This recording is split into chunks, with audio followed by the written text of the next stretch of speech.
আরেকটা কাজ মানুষ করে, হাত থেকে কোরআন পড়ে গেলে কি করে বাবা বলেন? হাত থেকে কোরআন পড়ে গেলে পাল্লায় তুলে কন্ডলে চাল নিয়ে ফকিরদের দিলে আল্লাহ মাফ করে দেবে, তাই তো? কথা বলে না। আর যাদের পয়সা আছে তারা চালের পরিবর্তে একটু ভালো খাবার দিয়ে দেবে। এই ফতোয়াটা হচ্ছে ফতোয়াতুন নিসা, মেয়েদের ফতোয়া। ছোটবেলায় অনেক দেখেছি, হাত থেকে কোরআন পড়ে গেছে, কোরআনটা নিয়ে পাল্লায় তুলে দিয়ে চাল মেপে বলছে আল্লাহ গরিব মানুষ চাল দিয়েছি, তো তোর টাকা দিলে তুই টাকা দিতিস নাকি? কোরআন যদি কখনো হাত থেকে পড়ে যায় কি করবেন? চাল দেবেন, টাকা দেবেন, সোনা দেবেন, নাকি কি দেবেন বলুন? না খাসি ছাগল জবাই করে দেবেন? ইয়েস, আল্লাহর কাছে তওবা করে বলবেন আল্লাহ আমার ভুলের কারণে পৃথিবীর শ্রেষ্ঠ কিতাবটা হাত থেকে মিস্টেক হয়ে গেছে, এমন ভুল কখনো হবে না, আর আপনি আমাকে মাফ করে দেবেন।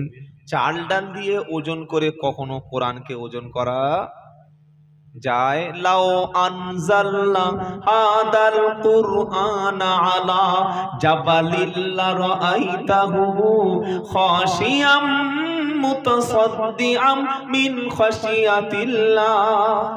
জোরে হবে না সুবহানাল্লাহ? কত বড় কথা আল্লাহ বলছে। লাও আনজালনা হাদাল কুরআনা আলা জাবালিল লারাআইতাহু খাশিআম মুতাসাদ্দিআম মিন খাশিয়াতিল্লাহ। 28 পারা 7 নম্বর পৃষ্ঠা 7 নম্বর লাইনের 21 নম্বর আয়াত, সূরার নাম হাশর। লাও আনজালনা হাদাল কুরআনা আলা জাবালিল লারাআইতাহু খাশিআম মুতাসাদ্দিআম মিন খাশিয়াতিল্লাহ।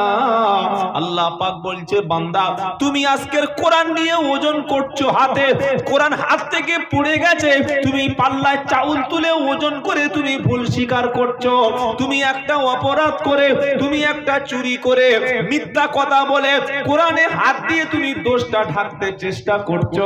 লাউ আনজালনা হাদাল কুরআন, আল্লাহ পাক বলছে বান্দা আমি আল্লাহ যদি এই কোরআনকে তোমাদের মতো মানুষের উপরে না নাজিল করে, তোমাদের মতো মানব জাতির কাছে নাজিল না করে, যদি আমি আল্লাহ মাউন্ট এভারেস্টের উপরে, কাঞ্চনজঙ্ঘার উপরে, হিমালয়ের উপরে, তুর পাহাড়ের উপরে, জাবালে রহমতের উপরে কোরআনটাকে নিয়ে যদি আমি কোন পর্বতের উপরে নাজিল করতাম, এই কোরআনের তাজাল্লিতে, কোরআনের পাওয়ারে, কোরআনের কুদরতে, কোরআনের ক্ষমতায়, কোরআনের কারিশমায় পাহাড়গুলি জ্বলে পুড়ে ছারখার হয়ে যেত, পাহাড়গুলি আমার ভর বহন করতে পারতো না। আমি আল্লাহ পাহাড়ের উপরে নাজিল না করে তোমাদের মতো মানুষের উপরে নাজিল করেছি।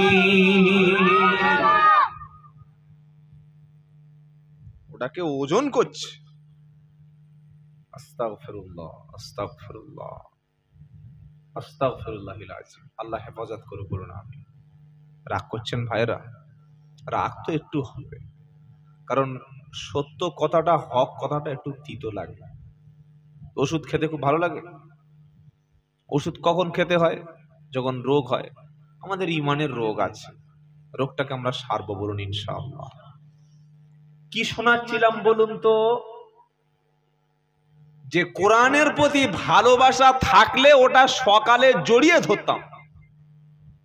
কোরআন না পড়তে পারি, ফজরের নামাজের পরে, নামাজ পড়ে মসজিদ থেকে বার হওয়ার সময় মসজিদে কোরআন আছে না নাই? পেড়ে পৃষ্ঠাগুলো একটা একটা খুলে, আলিফ কোনটা বা কোনটা তো জানি না, আউযুবিল্লাহ বিসমিল্লাহ কি লেখা আছে জানি না, অন্তত কোরআনের ভিতরে অক্ষরে আরবি হরফে হাত দিয়ে চুমু খেয়ে বলার দরকার ছিল না আল্লাহ পড়তে পারি না, দুর্ভাগ্য। কিন্তু কোরআনকে ভালোবাসি, অন্তত চুমু খাচ্ছি, ছুঁয়ে দেখছি, এর ওসিলায় আল্লাহ কিছুটা পাপ ক্ষমা করে দিও, এটা ভালোবাসার একটা প্রমাণ ছোটখাটো ছিল না? ছিল না? কোরআনকে যদি বলেন ভালোবাসি, তাহলে কোরআন শোনার জন্য বসতে হবে কোরআনের মজলিসে। কোরআনকে যদি বলেন ভালোবাসি, তাহলে বাড়িতে বিবিকে গিয়ে বলো, বিবি সংসারে যত কাজ থাকুক না কেন তুমি প্রত্যেকদিন ঈশার নামাজের পরে, ফজরের নামাজের পরে কমপক্ষে একটু করে কোরআন পড়ো। বিবি কোরআন পড়বে, স্বামী বসে বসে শুনবে। এটা এমন একটা কিতাব, একটা অক্ষর পড়লে 10টা নেকি, আর যতগুলো ব্যক্তি শুনবে প্রত্যেকের আমল নামায় পড়লে 10টা নেকি, শুনলে ও কোরআন নেকি। কোরআনকে খুব ভালোবাসি যদি বলে থাকি, তাহলে আমার ছেলেটাকে মাদ্রাসায় পড়িয়ে, মক্তবে পড়িয়ে, ইমাম সাহেবের কাছে পড়িয়ে অন্তত 2,000 টাকা হাতে দেওয়ার দরকার ছিল তো।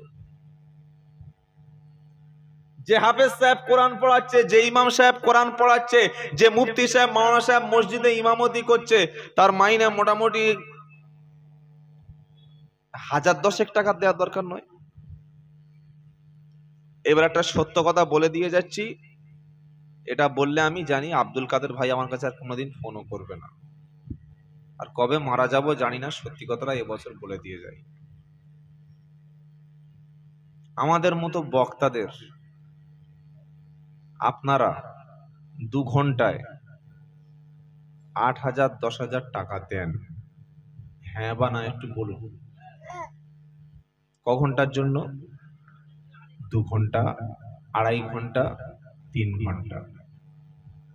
ভাই সত্যি করে মাথা ঠান্ডা করে বলুন তো, আমি আব্দুল্লাহ জুবায়ের, আমার পরে মুফতি আরিফুর রহমান ভাই, আমার আগের মাওলানা সাহেব 2.5 ঘন্টা 3 ঘন্টায় যদি 10,000 15,000 পেতে পারে, পশ্চিম বাংলার জমিনে প্রত্যেকটা মসজিদে 1 মাস আপনার মরণে, আপনার বিপদে, নামাজের ইমামতিতে, সন্তানকে কোরআন শিখিয়ে, বাচ্চাকে কিতাব শিখিয়ে, আপনাদের ওযু গোসলের নিয়ম কানুন শিখিয়ে 1 মাস একটা ইমাম সাহেবের হাতে মিনিমাম কত টাকা দেওয়ার দরকার ছিল?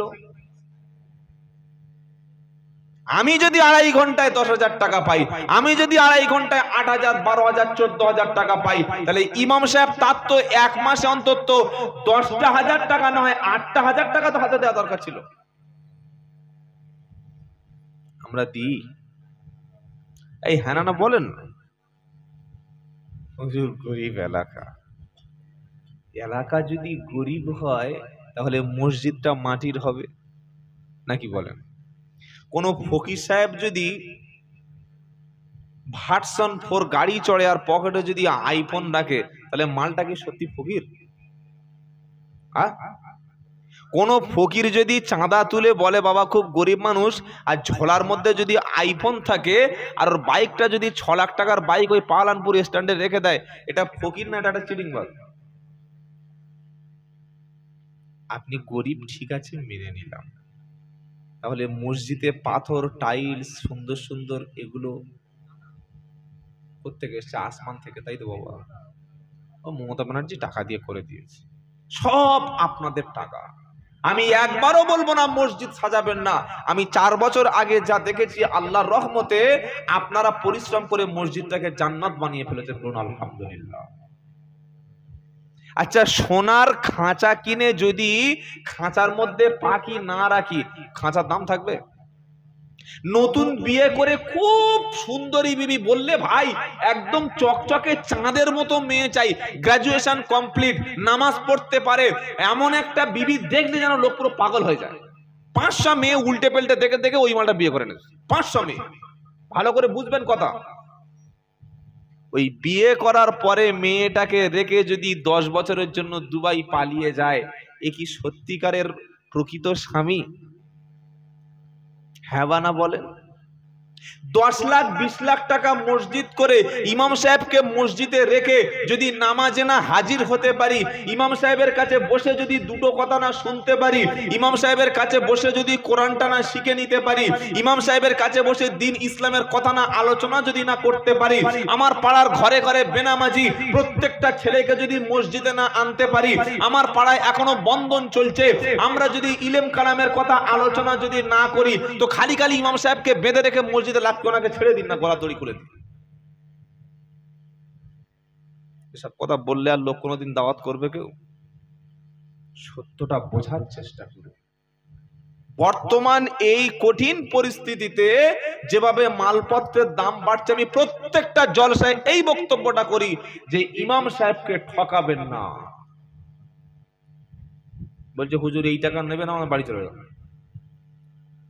কোন এখানে ব্যক্তি আছে আমার সঙ্গে ঘুরবে, আমার বাড়িতে খাবে, আমি ৬,০০০ টাকা দেবো মাসে? আমি কথা বলছি, আছে? চলুন আমার সাথে, আমি আপনাকে বসিয়ে বসিয়ে খাওয়াবো, আমার গাড়িতে ঘোরাবো, ৬,০০০ টাকা মাসে দেবো। দেখি করে আপনার সংসার চলে। ইনসাফ করতে শুরু করুন। আজকের আমাদের সমাজ ধ্বংস হচ্ছে কেন জানেন? আলেম ওলামা আল্লাহওয়ালা আল্লাহর ওলিদের যে ইজ্জত, যে সম্মান, সেটা আমরা করতে পারি না। বাপের যে সম্মান, সেই সম্মান ছেলের কাছে নাই। মায়ের যে সম্মান, সেটা ছেলের কাছে নাই। শ্বশুরের যে সম্মান, সেটা জামাই দিচ্ছে না। শাশুড়ির যে সম্মান, সেটা জামাই দিচ্ছে না। গ্রামের একজন মুরব্বী, সেই সম্মান মানুষ দিচ্ছে না। মসজিদের সম্মানিত সেক্রেটারি, মসজিদের সম্মানিত ক্যাশিয়ার, মসজিদের যে খাদেম, গ্রামের মানুষ সেই সম্মান দিচ্ছে না। এ অসম্মান করছে না, করে না? আর বড়দের অসম্মান, ছোটদের স্নেহ না করা, বড়দের যদি সম্মান, ছোটদের স্নেহ না করি, আমার নবী বলেছেন সে আমার উম্মত নয়। মসজিদে আসুন, খুব সুন্দর মসজিদ, আলহামদুলিল্লাহ বলেন। কি ছিল আর কি হয়ে গেল? আপনাদের তিল তিল করে পয়সা মেহনতে করেছেন। আসুন আল্লাহর ঘরে, একটু নামাজ পড়ে যান, সেজদা দিয়ে যান। জীবনে আল্লাহ হয়তো আর সুযোগ দেবেন আপনাকে নামাজ পড়ানোর।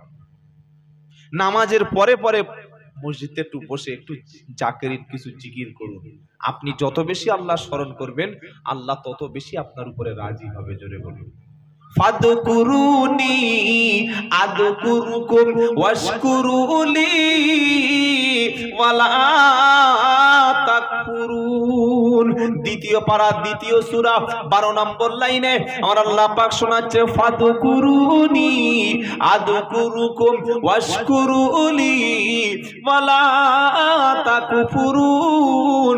বান্দা তুমি আমার স্মরণ করো, তুমি জমিনে বসে একবার যদি বলো আল্লাহ, আমি আল্লাহ আরশে বসে তোমার মতো বান্দারও নামটা 70 বার আমি স্মরণ করি। তুমি নামাজের শেষে বসে বসে যদি সুবহানাল্লাহ, আলহামদুলিল্লাহ, লা ইলাহা ইল্লাল্লাহ জিকির করো, আমার কালাম নিয়ে বসে যাও, তাসবিহ পড়তে শুরু করো, তুমি জমিনে আল্লাহ আল্লাহ জিকির করবে, আমি আল্লাহ ফেরেশতাদের মজলিসে তোমার মতো বান্দার নামটা আমি আল্লাহ স্মরণ করব। আল্লাহকে আমরা ডেকেছি ভক্তি ভরে না বিপদে পড়ে? যখন ছেলে দেখছি বিয়ারা, এবার মসজিদে গিয়ে বলছি আল্লাহ ছেলেটা ঠিক করে দাও। মেয়েটা যখন বিয়ে হচ্ছে না, পরীক্ষার সময় চলে আসলো, জমিতে ফসল ভালো হলো না, রাস্তায় পড়ে গিয়ে হাঁটু উড়ে গেল, ঠ্যাং ভেঙে গেল, মোবাইল হারিয়ে গেল, জমি জায়গা নষ্ট হলো, পুকুর মাছ নষ্ট হলো, ঘরটা ভেঙে গেল, মসজিদে বসে বলছে আল্লাহ এবার তুমি বাঁচাও। আল্লাহ বলছে বান্দা, আমি যখন তোমাকে সুস্থ রেখেছিলাম, যখন তোমাকে সবল রেখেছিলাম, সেই সময় তো ডাকুনি, বিপদে পড়ে বার ডাকতে এসেছো। এটা বান্দার স্বভাব। সুখে শান্তিতে থাকলে আল্লাহর কথা ভুলে যায়, আর বিপদে পড়লে লম্বা দোয়া শুরু করে দেয়। বললে হুজুর মনে হয় আপনি বানিয়ে কথা বলছেন। কোরআন বলছে ওয়া ইদা আনআমনা আলাল ইনসানি আরাদা ওয়া ইদা মাসসাহুশ শাররু ফাদু দুআইন আরিদ। 25 পারার প্রথম পৃষ্ঠা 51 নম্বর আয়াত, দ্বিতীয় পৃষ্ঠা 51 নম্বর আয়াতে, বাদিকের পৃষ্ঠার মিডল পয়েন্টের নিচেতে আল্লাহ পাক শোনাচ্ছে ওয়া ইদা আনআমনা আলাল ইনসানি আরাদা ওয়া নাবিদানি বিহি ওয়া ইদা মাসসাহুশ শাররু ফাদু দুআইন আরিদ। আমি যখন বান্দাকে কোনো নিয়ামত দান করি, বান্দার উপরে কোনো অনুগ্রহ করি, বান্দার জন্য কোনো দয়া দিই, বান্দা তখন আমার দিকে মুখ ফিরে তাকায় না, তখন মনে করে এটা আমার নিজের ক্যালমা, এটা আমার নিজের ক্যারিশমা, টাকা নিজে উপার্জন করেছি, জমি নিজে হাতে তৈরি করেছি, ঘরটা আমি বেঁধেছি, ছেলে আমি জন্ম দিয়েছি, মেয়ে আমি বড় করে দিয়েছি, গাড়ি আমার টাকায় হয়েছে, বাড়ি আমার টাকায় হয়েছে। আর আমি আল্লাহ যখন গাড়ি বাড়ি সবকিছু কেড়ে নিয়ে বিছানায় ফেলে দিই, জমিটা কেড়ে দিই, বান্দা তখন বিছানায় শুয়ে শুয়ে লম্বা লম্বা দোয়া শুরু করে দেয়। এটা মুমিন কখনো এমন কাজ করবে না। মুমিনের কোয়ালিটি কেমন হবে? লা ইন শাকারতুম লা আযীদান্নাকুম ওয়া লা ইন কাফারতুম ইন্না আযাবি লাশাদীদ। 13 পারা 7 নম্বর আয়াত 4 নম্বর লাইন সূরা ইব্রাহিম। লা ইন শাকারতুম লা আযীদান্নাকুম ওয়া লা ইন কাফারতুম ইন্না আযাবি লাশাদীদ। আল্লাহ পাক বলছে, বান্দা তোমার যে নেয়ামত দিয়েছি এর যদি শুকরিয়া আদায় করো, তুমি ভালো খেয়ে বলবে আলহামদুলিল্লাহ, সুন্দর বিবি পেয়েছো আলহামদুলিল্লাহ, সুন্দর ঘর বাঁধতে পেরেছো আলহামদুলিল্লাহ, দিনের শেষে 400 টাকা উপার্জন করো আলহামদুলিল্লাহ। কত লোক ক্যান্সারে হসপিটালে ভর্তি আছে, তুমি সুস্থতার সঙ্গে বিছানায় শুতে পারছো, এর জন্য বলো আলহামদুলিল্লাহ। কত লোক সুগারে খেতে পারে না, তুমি তো পেট ভরে খেতে পারছো। কত লোকের ছেলে নাই মেয়ে নাই, জমি আছে, আমি তোমার জমি দিয়েছি, ছেলে দিয়েছি, মেয়ে দিয়েছি। রাত্রেবেলা শুকরিয়া 2 রাকাত নামাজ পড়ো, ঘুম থেকে উঠে বলো আলহামদুলিল্লাহ, বিবির বিছানা থেকে নেমে গিয়ে বলো আলহামদুলিল্লাহ, বাচ্চার উপার্জন খেয়ে বলো আলহামদুলিল্লাহ, ফজরের সময় ঘুম থেকে উঠে বলো আলহামদুলিল্লাহ। তুমি যদি আমার প্রশংসা করো, আমি আল্লাহ তোমার বাড়িয়ে দেব। আর খেয়ে যদি নাফরমানি করো, নামাজটা যদি ছেড়ে দাও, মিথ্যা কথা যদি বলো, তুমি যদি বলো আমি উপার্জন করি, আমি খাই, জমি আমার, জায়গা আমার, আমি আল্লাহ কেড়ে নেব, এমন রোগ দিয়ে দেব, রোগে তুমি বিছানায় পচে মরে যাবে, কোন হুজুরের তাবিজে আর সুস্থ হবে না। সুস্থ থাকা অবস্থায় আল্লাহকে ডাকো। টাকা পকেটে আছে সেই সময় দান করো। সব মাল জমি জায়গা সব ভাগ হয়ে গেছে, বসে বসে খাচ্ছে। যখন অহুজুর চাঁদা তুলছে, বাবা কে কি দেবে বলো, বুড়ো লোক বসে বসে চেয়ারে কাঁদছে, শিখনি হচ্ছে, কি হয়েছে? আল্লাহ কিছু নাই, থাকলে দিতাম। আল্লাহ বলছে কত বড় চিটিং বাজ, দেখ দেখ দেখ দেখ, তোর 55 বছর বয়স পর্যন্ত 5 বিঘে জমির মালিক ছিল, লক্ষ লক্ষ টাকা 2 হাতে উড়িয়েছে, কোথায় টাকা দেয়নি?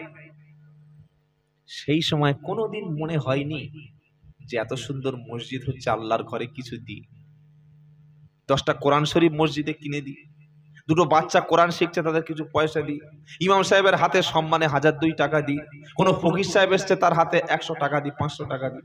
মন চাইনি? এত বড় সুন্দর জলসা, ছেলেরা দিন ইসলাম শেখার জন্য রাত জেগে মানুষগুলো পাগলের মতো কোরআনের জন্য বসে আছে, এই জলসায় কিছু টাকা চাঁদা দিই, মনে চেয়েছে?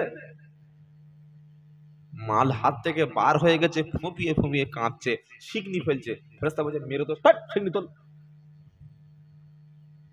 খারাপ লাগছে কথা শুনে? এই বাবা খারাপ লাগছে?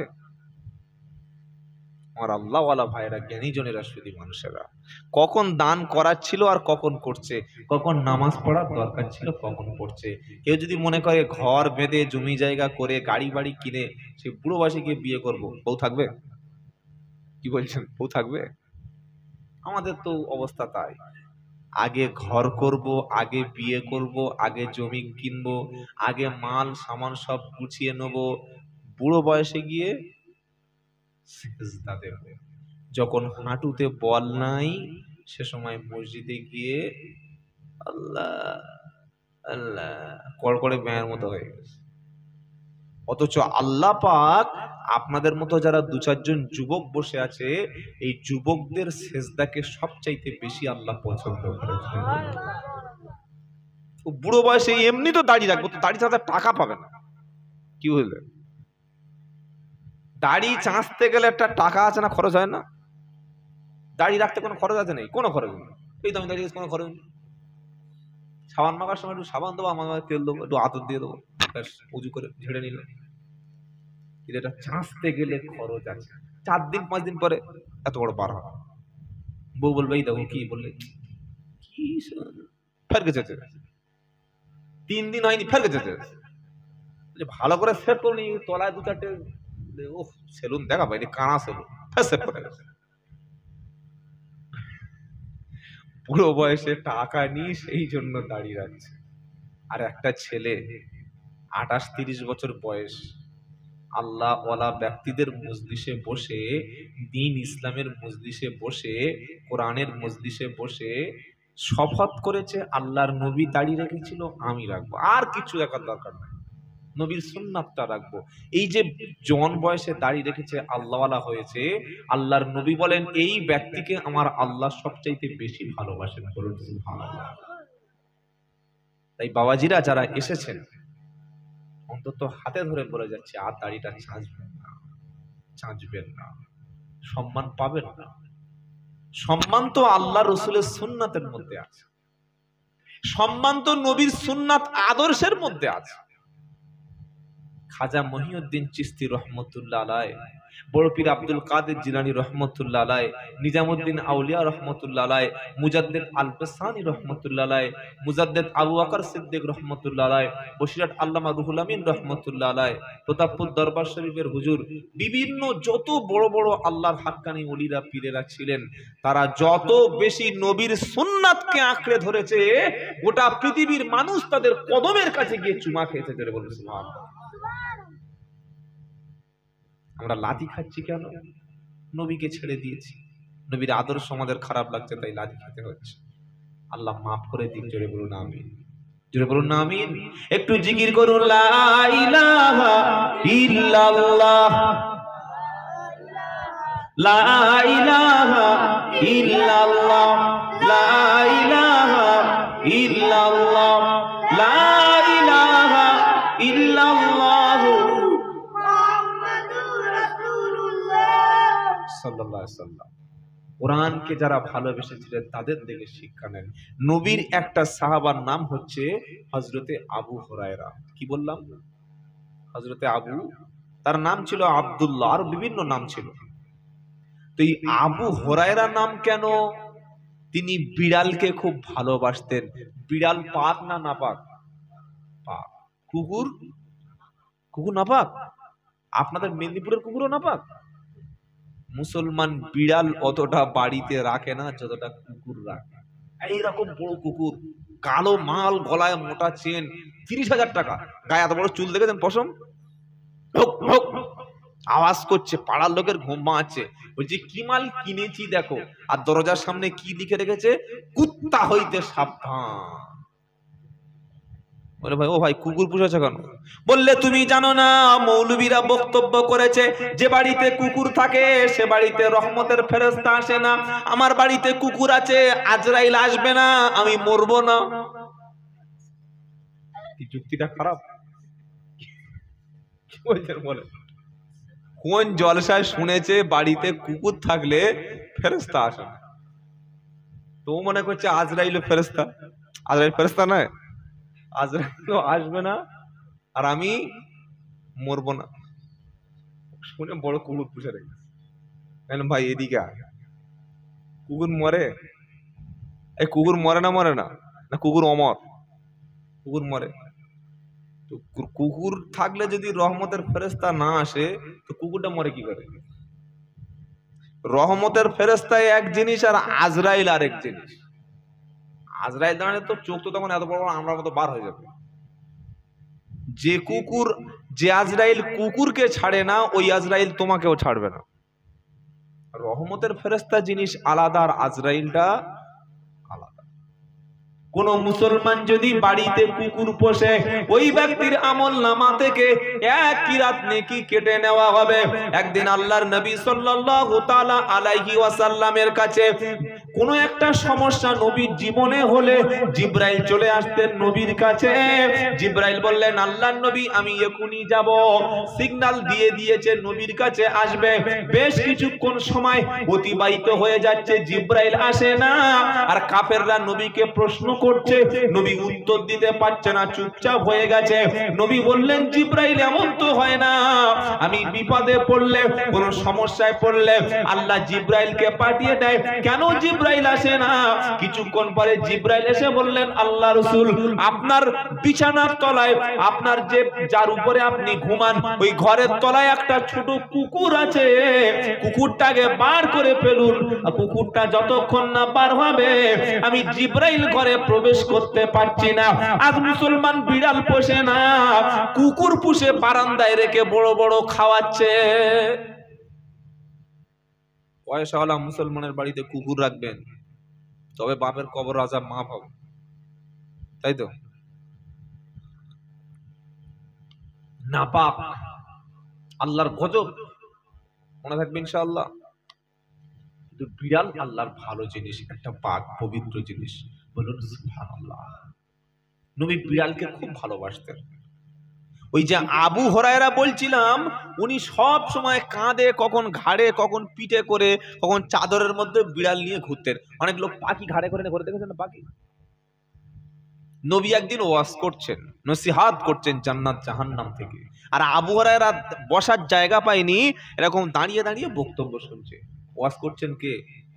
বিশ্ব নবী সাল্লাল্লাহু আলাইহি ওয়াসাল্লাম। শুনছে কে? আবু হুরায়রা, সাহাবারা। এমন সময় বিড়ালটা ওই চাদরের মধ্যে, বিড়ালকে চুপ করে ওয়াজ শুনবে নাকি? এই যে লাফ দিয়ে নবীর সামনে পড়েছে। নবী হেসে ফেললেন, হেসে বললেন, তুমি বিড়ালের পিতা, বিড়ালের আব্বা। আরবিতে ওটাকে বলা হয় কি? আবু হুরায়রা। আবু বা আবা মানে হলো পিতা, আর হুরায়রা মানে বিড়াল। সেখান থেকে কি নাম হয়েছে? আবু হুরায়রা। এই আবু হুরায়রা যতগুলো হাদিস আপনারা শোনেন, সবচাইতে বেশি হাদিস বর্ণনা করেছে হযরতে আবু হুরায়রা রাদিয়াল্লাহু আনহু। বলুন বেটা ছেলেদের মধ্যে। আর মহিলাদের মধ্যে সবচাইতে বেশি হাদিস বর্ণনা করেছেন কে? রাসূলের ছোট স্ত্রী আম্মা জান আয়েশা সিদ্দিকা রাদিয়াল্লাহু তাআলা আনহা। কত সংখ্যা? 2210 হাদিস। জোরে বলবেন না সুবহানাল্লাহ। আর আমাদের বাড়ির বউদের গিয়ে একবার দোয়া কোনো জিজ্ঞেস করো, বলবো দাঁড়া গোসল করে আসি। সিরিয়ালের নাম বলতে বলো, একসঙ্গে 40টা। আল্লাহর নবী সাল্লাল্লাহু আলাইহি সাল্লাম বলেন, কবরের আযাবটা সত্য, কবরের আযাবটা সত্য। কোন বান্দাকে কবরে দাফন করে দেওয়ার পরে বান্দারা যখন চলে যায়, 40 কদম যেতে যত না সময় লাগে, তার মধ্যে ফেরেশতা চলে আসে, প্রশ্ন করে, মার রব্বুক, রবকে বলো, মান দীনুক, তোমার দিন কি বলো, মান নবিয়ুক, তোমার নবীকে বলো। তিনটি উত্তর পেলে তারা সন্তুষ্ট হবে, আর উত্তর না দিতে পারলে কবরের শাস্তি শুরু হয়ে যাবে। বাঁচানোর মতো কোনো বক্তা, কোনো মুফতি সাহেব, মাওলানা সাহেব, কারি সাহেব, পীর সাহেব, ফকির সাহেব, কোনো ডাক্তার সাহেব, ইঞ্জিনিয়ার সাহেব, প্রধান সাহেব, এমএলএ, এমপি সেদিন কবরে আমল ছাড়া অন্য কিছু কাজে লাগবে না।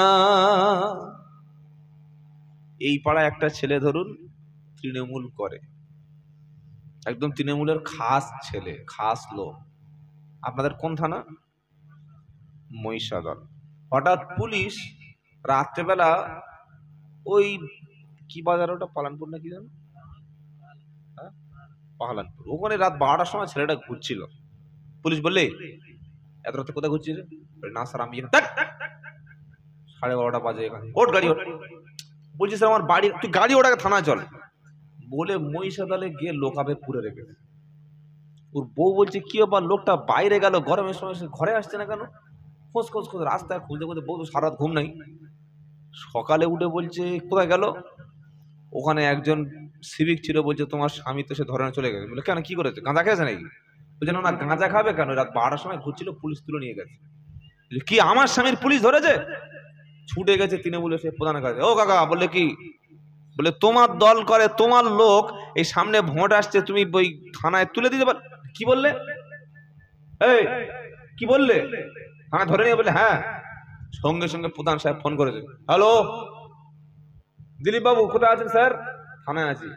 আপনি কালকে রাত্রে সেই আমাদের এর ধরে নিয়ে। বলে কার? মইদুলের। বললে হ্যাঁ হ্যাঁ। বলে কেন? বলে না, 12:30টার সময় রাত্রেবেলা ঘুরছিলাম, আমি বললাম কোনো চোর টোর। আপনি ধরেছেন যেখান থেকে, পাহালানপুর থেকে, আপনার থানার গাড়ি পাঠিয়ে পাহালানপুরে দিয়ে দিন, আর হাতে 100 টাকা দিন ওর মাল খাওয়ার জন্য। কি বলছেন? এটা ক্ষমতায় ফোন করে দিলে পুলিশ এসে দিয়ে যাবে না যাবে না? কথা বলে না, যাবে না? না দিলে পুলিশের চাকরি চলে যাবে। আপনারা কি বলছেন বলুন?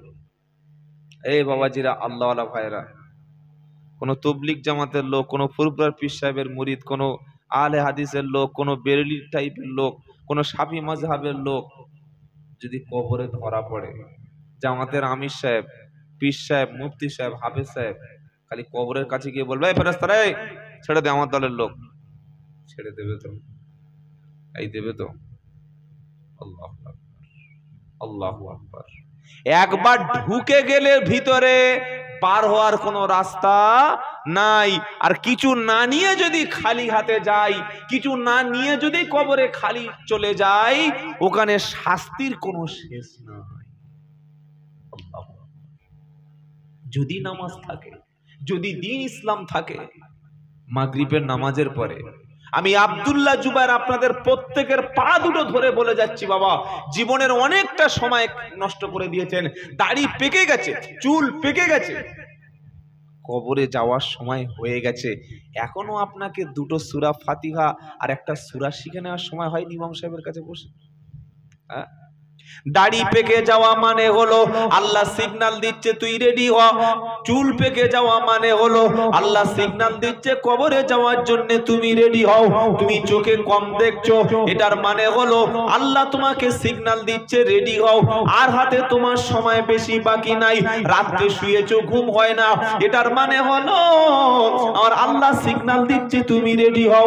হাঁটুতে দাঁড়াতে গেলে বেশিক্ষণ যন্ত্রণা করে, এটার মানে হলো আল্লাহ সিগন্যাল দিচ্ছে তুমি রেডি হও, আর বেশি সময় তোমার বাকি নাই। তুমি খেলে হজম হয় না, এটার মানে হলো আল্লাহ সিগন্যাল দিচ্ছে তুমি রেডি হও, আরো বেশি সময় বাকি নাই। কবে ভাববো বাবা? ভাবার সময় এখনো হয়নি। প্রত্যেকে মাগরিবের নামাজের পরে বসে বসে ইমাম সাহেবের কাছে কোরআন শরীফটা শিখে নেবেন, বলুন ইনশাআল্লাহ। এই বাচ্চাগুলো যে তৈরি হয়েছে, আমি তো দেখে ভয় খাচ্ছি যে যদি উল্টো পাল্টা বলি সঙ্গে সঙ্গে ধরে নেবে। যখন জলসা দেবেন না, সামনে সবসময় দু চারটে মাদ্রাসার ছেলে বসিয়ে রাখবেন, সামনে দু চারটে আলেম দাওয়াত করবেন। আপনাদের কাছে তো হাদিস কল আল রাসূলুল্লাহর নাম হাদিস কল আল্লাহ বলে চালিয়ে দিয়ে চলে যাবে। এই ঈদের প্রথম দিন, দ্বিতীয় দিন, ঈদের পরের দিন বৃহস্পতিবার ঈদ হয়েছে না বাবা? এই বৃহস্পতিবার ঈদ হয়েছে না? হয় নাই। আর শুক্রবার আমার প্রোগ্রাম ছিল হাওড়া থানার রাজাপুর, হাওড়া জেলার রাজাপুর থানার কাছে, রাজাপুর থানা।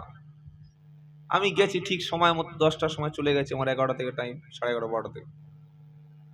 আমার আগে একজন বক্তা বক্তব্য করছে, আমি নাম বলবো না, বললে গীবত হবে। অসংখ্য বার তিনি বলছেন আমার আল্লাহ পাক কোরআনে বলেছে বাবা, আমার আল্লাহ পাক কোরআনে বলেছে বাবা, লাউলা কামা খলাকতুল আফলাক, লাউলা কামা খলাকতুল আকলাক, লাউলা কামা খলাকতুল আফলাক। আমার আল্লাহ তাআলা নবীকে না সৃষ্টি করলে কিছুই সৃষ্টি করত না। ইনি বসে আছেন, ইনি কে জানেন?